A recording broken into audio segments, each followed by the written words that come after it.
All right, we got a special guest. He is a lawyer, former immigrant, and naturalized U.S. citizen. He's been practicing immigration law in the U.S. for almost 2 decades. A Georgetown graduate, former associate in the international law firm of Morgan, Lewis, and Bacchius. He's a founder and managing attorney of SMA Law, helping individuals and companies worldwide with their version of the American dream. Steve Maggi is with us here on the program. And Steve, how are you, sir? Good morning. Welcome. Thank you so much for having me. New Orleans is my favorite city in America, so I'm proud to be on the show. Welcome to the airways here in New Orleans, and we hope you come down here to visit. So, Steve, where are you based now? I'm now based in St. Petersburg, Florida. I used to be in New York City. Well, we love Florida. Yeah, I'm loving it myself too. It's a fascinating place. I bet you are. All right, so I wanted to talk to you about this immigration issue, and we look at the polls, and I think it's one of the top issues. It's not number one, but it's certainly one of the top ones that people worry about. We've seen what's been going on at the border there during the Biden administration, and it does seem like we're seeing an overflow of people coming in. I think they said 160 nations. People are flooding in here. Would you agree that the border seems to be totally out of control right now? I would. I think that's due to two things. Number one, there was the borders were closed for a long time, so the normal flow of immigrants that you would have had before obviously was bottlenecked, and that created this huge amount of people that we've never seen before that were camped out or that were still on their way to the border. And then you had the flip-flopping of this administration that went back and forth about whether to keep the return to Mexico policy in place, to follow the guidelines under the Trump administration, or to go back to what it was like under the Obama administration. And there's been no consistency in terms of how they've treated or dealt with that issue, or really what their stance is. And you saw that when the vice president gave her first public presentation outside the U.S., and the first words that she said when she was in Guatemala was, "Don't come." And that was shocking to a lot of us that expected it to be this administration to go back to the Obama administration type way of seeing things. And now they've flip-flopped, and they're allowing people to come in, or they're processing them and then releasing them, once they're in the system, which is what they were doing under Obama. So it's really, a lot of it has to do with COVID, but mostly the inconsistency of this administration. They really don't seem to know what they want, or if they want immigrants here, or if they don't want immigrants here. And that's the battle that I face every day. It looks like border encounters, according to a report from outlet Just the News, increased in July 325% from the Trump administration average. Data excludes those that are known and reported to have evaded capture by law enforcement, what they call gotaways. So according to U.S. Customs and Border Protection official data, 199,976 people entered the U.S. illegally in July, 207,933 in June. Normally, I thought in the past, Steve, that during the hot months of the summer, you'd see a major decline.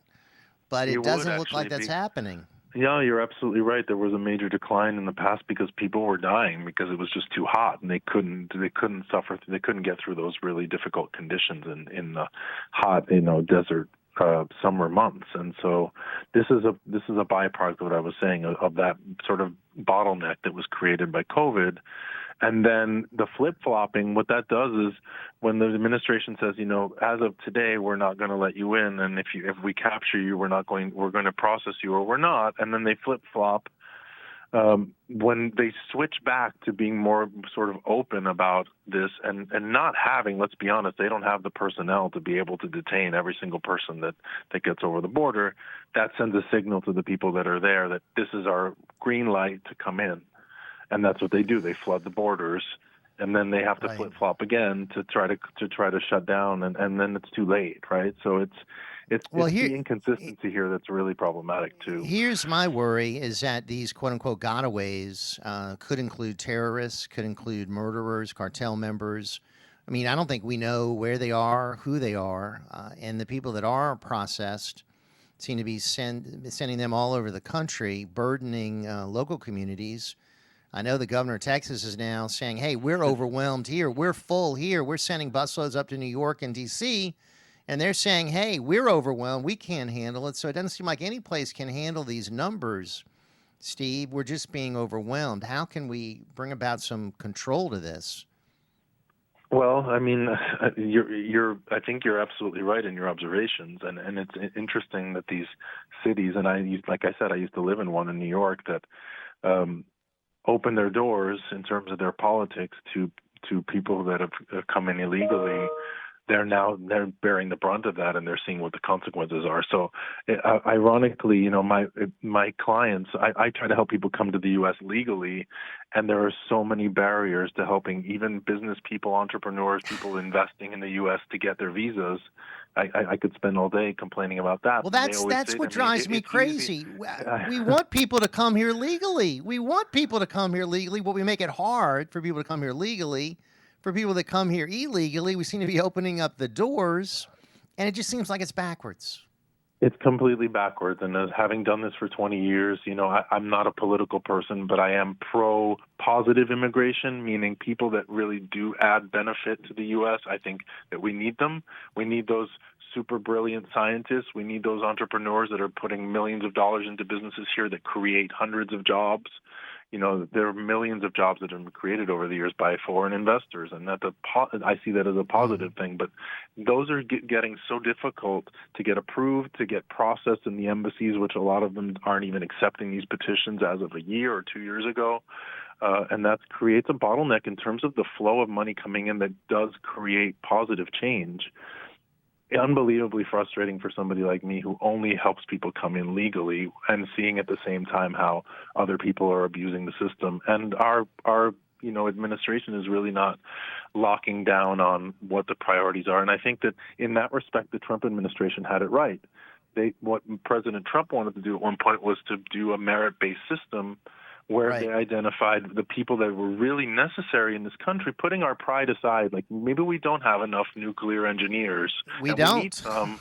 Right. We So we don't. Right. recognize that. We up the Yeah. number of visas for those people, which hasn't changed in 25 years. It's still very limited. And then we say, oh, foreign investors that create 6 jobs per visa that's given on average, we want those people. Let's process those faster. Let's increase our budget for Mm-hmm. Department of State so there's more staff in the embassies to get these people who create jobs here, and then Right. let's lock down the borders. I never had a problem with that. Unfortunately, that hasn't come to fruition, and this administration is completely lost in terms of what its priorities are. And So so now, we have a lot of unskilled people coming in here. We have a lot of people that are going to be on public assistance. It's going to be increasing our budget tremendously. We got cartel members. We have drugs flowing in here like crazy. Drug overdose deaths are now at a record high. We could go on for hours, Steve, but I want to give you a final 30 seconds to just sure. let people out there know about your firm and about the work you do for legal immigrants. Yeah, I mean, the crux of my practice is working with foreign entrepreneurs, investors, and companies that are launching U.S. operations, investing into new businesses that create American jobs. That's the main focus of my business. Sounds like a good focus. If you could hang on, I'd love to get all your contact information. If you could give that to Brian, we'll put it on our podcast page. Definitely want to have you Absolutely. back on because this is an issue that is extremely, extremely important. All right. Happy Thank to you, come Steve. back Thanks to all anytime. of Thank our, you. yes, and good to have you on here in New Orleans Radio. And thanks to everyone who joined us today. We'll be back tomorrow to